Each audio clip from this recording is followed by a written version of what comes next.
Fever check பண்ணி பார்க்கலாமா?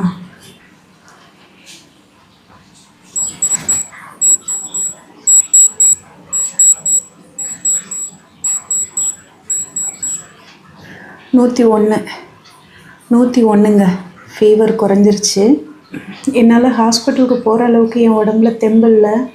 அந்தளவுக்கு ரொம்ப வீக்காக இருந்தேங்க.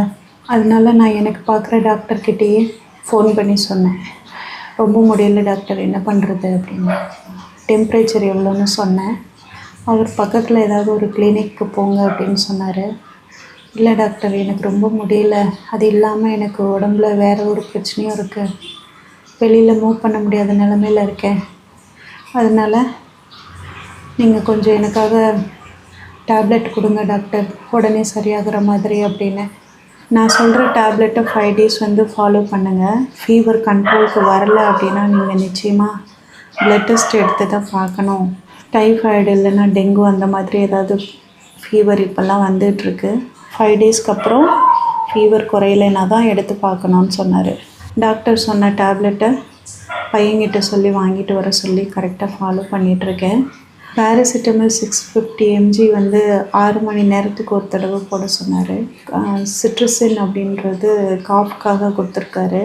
சாப்பிட்றதுக்கு முன்னால் பேண்டோப்ரோசல் அப்படின்ற மாதிரி ஏதோ ஒரு டேப்லெட் 40 mg கொடுத்துருக்காரு.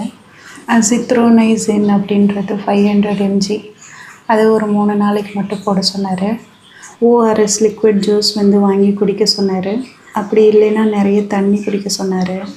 நான் கஞ்சி மட்டும்தான் சாப்பிட்றேன். அதாவது வடித்த சாதத்தில் கொஞ்சமாக சுடு தண்ணி ஊற்றி அதை பிசைஞ்சு சாப்பிட்டுட்ருக்கேன். வேறு எதுவும் சாப்பிட முடியலைங்க. ரொம்ப டயர்டாக இருக்குது. ட்ரிப்ஸ் ஏற்றிக்கலான்னு கூட நினச்சேன். ஆனால் என்னால் தான் வெளியில் போகவே முடியாது. வெளியில் போக முடியாத அளவுக்கு ரொம்ப மோசமாக பலகீனமாக இருக்கேங்க. இதோடு தான் பசங்களுக்கு சமைச்சு கொடுத்தேன். அதெல்லாம் ஷார்ட்ஸில் போட்டிருந்தேன். கண்டிப்பாக என்னை நீங்கள் திட்டிடுவீங்க அப்படின்றதுனால தான் அந்த சாப்பாடெல்லாம் நான் காட்டலை. இந்த ஃபீவரை ஒரு 5 நாளைக்குள்ளே நான் கண்ட்ரோல் பண்ணிட்டேன்னா எனக்கு ப்ளட் டெஸ்ட் எடுக்கிறதுக்கான செலவோ இல்லை நான் ப்ளட் டெஸ்ட் எடுக்கிறதுக்கு போகிறதுக்கான ப்ரெஷரோ எனக்கு இருக்காது. அதுக்காக தான் நான் கொஞ்சம் கரெக்டாக ஃபாலோ பண்ணிக்கிறேன். டேப்லெட் போடுறது, கஞ்சி குடிக்கிறது எல்லாம். வாமிட் வந்தாலும் கஞ்சி நான் குடிச்சிக்கிறேன்.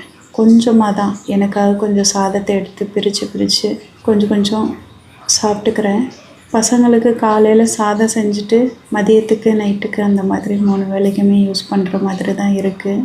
பையன் உள்ள ரூமில் படிச்சிட்ருக்கான். அவனுக்கு ஃபீவர் இப்போ கண்ட்ரோலுக்கு வந்துருச்சுங்க. அவன் நல்லா இருக்கான். அவனுக்கு சரியாயிடுச்சு. அதனால தான் மறுபடியும் அவனுக்கு எந்த பிரச்சனையும் வந்துடக்கூடாது அப்படின்றதுனால நான் இங்கே இருக்கேன். இது ரொம்ப ஷார்ட்டாக இருக்குது. அந்த சோஃபா கட்டில் கொஞ்சம் உயரமாக இருக்கும். எனக்கு இடுப்பில் இந்த ஆப்ரேஷன் பண்ணதுக்கு அந்த கட்டில் தான் கொஞ்சம் செட் ஆகும். இதில் உட்காந்து எழுந்திருக்கிறது ரொம்ப கஷ்டமாக இருக்குங்க. இருமி வேறு ரொம்ப பெயின் அதிகமாகிருச்சு. இருமல் கொஞ்சம் கண்ட்ரோலுக்கு வந்திருக்குங்க. தேனில் மெழுகு போட்டு ஒரு கிண்ணத்தில் மிக்ஸ் பண்ணி காலையில் அதை வச்சுருவேன். இருமல் ரொம்ப அதிகமாக இருக்கிறப்பெல்லாம் லைட்டாக நாக்கில் வச்சுப்பேன். அப்படி வச்சு தான் இப்போ வரைக்கும் சமாளிச்சிட்ருக்கேன். இந்த டைமில் நமக்கு யாராவது கூட இருந்து நம்மளை தலை சாய்ச்சி பார்த்துக்க மாட்டாங்களான்னு தோணும். அப்படி தான் எனக்கு அப்பப்போ தோணிகிட்ருக்கு. யார் மடியிலையாவது சாஞ்சு அழணும்னு தோணுது. அந்தளவுக்கு மனசு ஃபுல்லாக ரொம்ப பாரமாக இருக்குது. ஆனால் என்ன பண்ணுறது, இந்த சூழ்நிலையை நான் தான் கடந்து வந்தாகணும். பசங்க யாரும் என்கிட்ட வராமல் அவங்கக்கிட்டேருந்து தள்ளியே ஒரு தீண்டத்தகாத மாதிரி தான் நான் இருக்கேன். ஏன்னா அவங்களுக்கு எந்த பிரச்சனையும் வந்துடக்கூடாது. அதுக்காக தான். கண்ணெல்லாம் ரொம்ப உள்ளே போயிடுச்சுல, இங்கெல்லாம் மார்க் விழுந்துருச்சு. பையனுக்கு இன்றைக்கி கெமிஸ்ட்ரி எக்ஸாம் இருக்குங்க. வீடியோ 2 நாள் சுத்தமாக போட முடியலைங்க. என்னால் சத்தமாக பேச முடியல. அதுக்கு தான் முகத்தை இவ்வளோ க்ளோஸ்அப்பில் வச்சு பேசிகிட்ருக்கேன். இன்றைக்கும் வீடியோ போடலை அப்படின்னா சேனல் ரொம்ப டவுன் ஆன மாதிரி ஃபீல் ஆகும் எனக்கு. இதுவும் வருமானம் சார்ந்த விஷயமாச்சே. அதுக்காக தான் ஒரு வீடியோ எப்படியாவது பேசி போட்டுருவோம் அப்படின்னு நினச்சி இதை பேசிகிட்ருக்கேன். நான் பேச தொண்டையில் அந்த காற்று பட இருமல் அதிகமாகுது. ஆனாலும் முன்னாளைக்கு இப்போ பரவாயில்ல. தொண்டையெல்லாம் புண்ணாயிருச்சுங்க, ரொம்ப புண்ணாயிருச்சு. இருமி இப்போ ஃபீவர் பரவாயில்ல.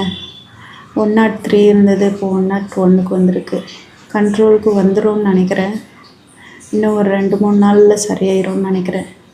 ஒரு 2-3 நாள் நான் வீடியோ போடுறப்போ இது மாதிரி பேசி போட்டால் கொஞ்சம் தயவு செஞ்சு சப்போர்ட் பண்ணுங்கள். ஏன்னா எனக்கு வீடியோவாக நான் செய்கிற விஷயங்களை எடுத்து அப்லோட் பண்ண முடியல. இந்த பெயினை தாங்கிக்க முடியாமல் நேற்றுலாம் என்னென்னவோ தோணுச்சு மனசுக்கு. என்னடா இது வாழ்க்கை அப்படின்ற மாதிரி. நான் உடம்பை தேற்றவே முடியாதுன்னு நினைக்கிறேங்க. கொஞ்சம் தேறி வந்தால் கூட மறுபடியும் டவுன் ஆயிடுதா. முட்டி வலியெல்லாம் ரொம்ப சிவியர் ஆகிட்டே போகுது. உட்கார முடியல, எழுந்திருக்க முடியல, ரொம்ப கஷ்டமாக இருக்குங்க. வலி மட்டும் இல்லாமல் வாழ்ந்துட்டா கூட நல்லாயிருக்கும். இந்த வலியோடு வாழ்கிறது தாங்க ரொம்ப கஷ்டமாக இருக்குது. உங்கள் ப்ரேயர்ஸ்க்கெல்லாம் ரொம்ப ரொம்ப நன்றி சொல்லிக்கிறேன். இதுக்கு மேலே பேச முடியலைங்க. இந்த வீடியோ பிடிச்சிருந்தால் லைக் பண்ணிக்கோங்கன்னு நான் சொல்ல முடியாது. கண்டிப்பாக இது உங்களுக்கு பிடிக்காதுப்பா. என்ன பிடிச்சதுன்னு மறக்காமல் லைக் பண்ணிக்கோங்க. ஹைப் ஆப்ஷன் கொடுத்துருங்க. நன்றி, வணக்கம்.